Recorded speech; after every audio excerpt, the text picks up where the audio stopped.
Neat paper లీకేజీపై కేంద్ర విద్యాశాఖ దిద్దుబాటు చర్యలకు ఉపక్రమించింది. నిష్పక్షపాతంగా పరీక్షల నిర్వహణకు ఉన్నత స్థాయి నిపుణుల కమిటీని ఏర్పాటు చేసింది. పరీక్షా విధానంలో సంస్కరణలు, డేటా సెక్యూరిటీ, ప్రోటోకాల్స్లో మెరుగుదల, ఎన్టీఆర్ యొక్క నిర్మాణం, పనితీరుపై సిఫార్సులకు కమిటీని ఆదేశించింది. 2 నెలల్లో నివేదిక ఇవ్వాలని ఉన్నత స్థాయి నిపుణుల కమిటీకి సూచన చేసింది. ఇస్రో మాజీ చైర్మన్ రాధాకిషన్ నేతృత్వంలో పనిచేయబోతోంది ఈ కమిటీ. ఇక మరిన్ని అప్డేట్స్ మా ప్రతినిధి గోపి అందిస్తారు. గోపి,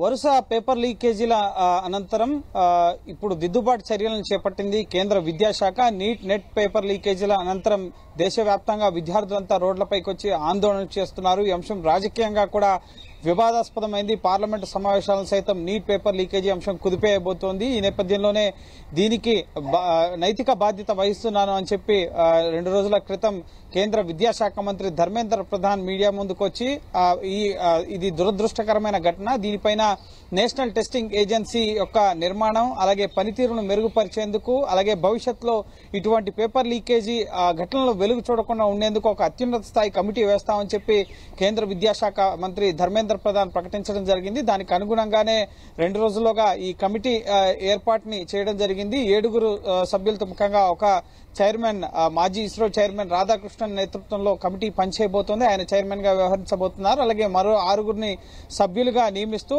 ఈ అత్యున్నత స్థాయి కమిటీ పనిచేయబోతోంది. 2 నెలల్లోగా ఈ నేషనల్ టెస్టింగ్ ఏజెన్సీ యొక్క పనితీరు, నిర్మాణంతో పాటుగా పరీక్షా విధానాల్లో తీసుకురావాల్సిన సంస్కరణలు అలాగే మూల్యాంకనానికి సంబంధించి ముఖ్యంగా ఏ విధంగా పేపర్ దిద్దాలి, అలాగే పరీక్షలు ఏ విధంగా నిర్వహించాలి, వీటన్నిటికి సంబంధించిన అంశంపైన కూడా ముఖ్యంగా డేటా సెక్యూరిటీస్ అలాగే ప్రోటోకాల్స్ మెరుగుదల అలాగే ముఖ్యంగా పనితీరు యొక్క అంశాలకు సంబంధించి నేషనల్ టెస్టింగ్ ఏజెన్సీ పైన కూడా ప్రస్తుతం విమర్శలు వస్తున్నాయి. నేషనల్ టెస్టింగ్ ఏజెన్సీ సరిగా పనిచేయడం లేదు, అందులో ఉన్న వ్యక్తుల వల్లనే పేపర్స్ లీక్ అవుతున్నాయి, ఆ డబ్బు కోసం పేపర్లు నమ్ముతూ విద్యార్థుల జీవితాలను పణంగా పెడుతున్నారు అని చెప్పి విమర్శలు వస్తున్న నేపథ్యంలో పారదర్శకంగా ముఖ్యంగా పరీక్షల నిర్వహణకు ఏ విధంగా నేషనల్ టెస్టింగ్ ఏజెన్సీ పనిచేయాలి, అందులో ఉన్నవారు ప్రతి ఒక్కరు కూడా అందులో వివిధ విభాగాల్లో పనిచేసేవారు పనితీరు ఏ విధంగా ఉండాలి, వీటన్నిటిని కూడా నిర్వచించడం జరుగుతుంది ఈ కమిటీ.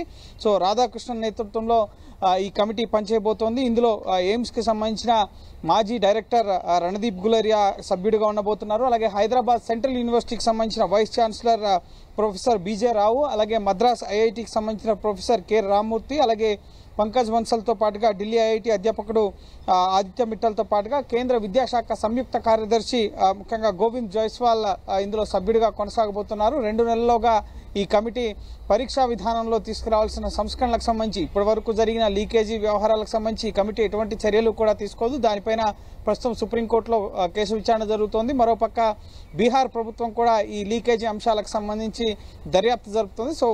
ఆ దర్యాప్తుకు సంబంధించిన అంశాలని ప్రభుత్వం అడ్రస్ చేస్తుంది అని చెప్పి అలాగే బాధ్యుల్ని కఠినంగా శిక్షిస్తామని చెప్పి చెప్పడం జరిగింది. కానీ భవిష్యత్తులో ఇటువంటి ఘటనలు పునరావృతం కాకుండా నీట్ కానీ నెట్ కానీ గతంలో ఐఐటి ముఖ్యంగా జేఈ పేపర్స్ ఈ విధంగా లీక్ అయిన పరిస్థితి ఉంది కాబట్టి ఆ తరహాలో నెక్స్ట్ ఇప్పుడు ముఖ్యంగా పేపర్ లీకేజీకి సంబంధించిన చట్టాన్ని కూడా తీసుకురావడం జరిగింది కేంద్ర ప్రభుత్వం. దానికి సంబంధించిన గైడ్ లైన్స్ కూడా అమలు చేయబోతోంది.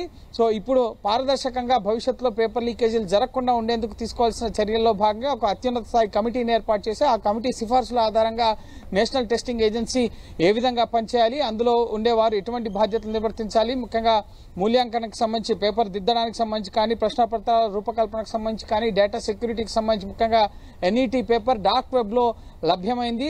అందులో ఉన్న క్వశ్చన్స్ ముఖ్యంగా పేపర్ ఎన్టీఏ ప్రిపేర్ చేసిన క్వశ్చనీర్తో సమానంగా ఉంది.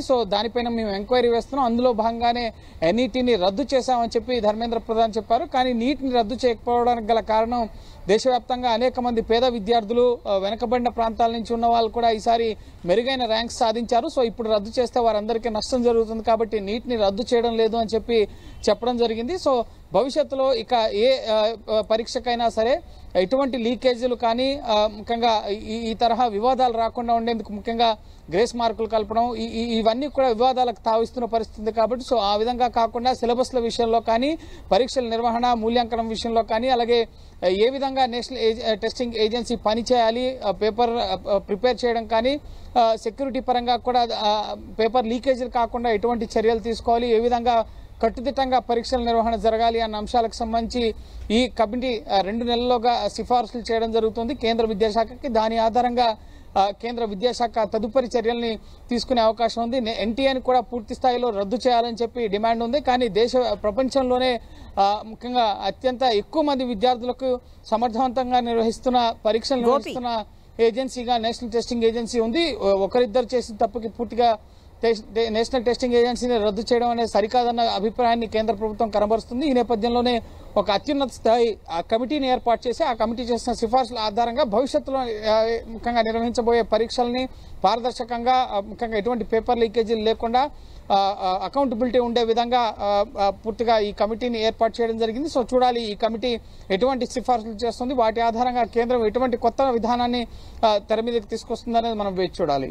అంటే గోపి, ఇప్పటి వరకు మనం ఒకసారి దీన్ని రీక్యాప్ చేసుకుంటే కనుక లీకేజీకి ప్రధాన కారణాలు ఏంటి?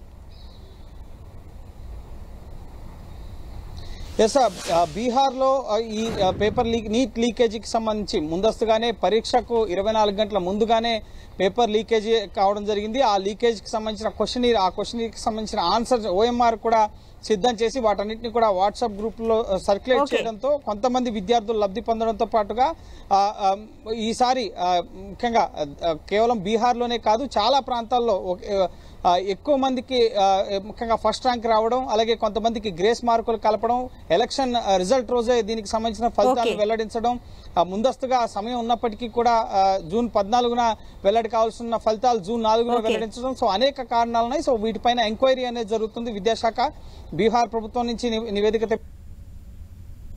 ఎవరిపై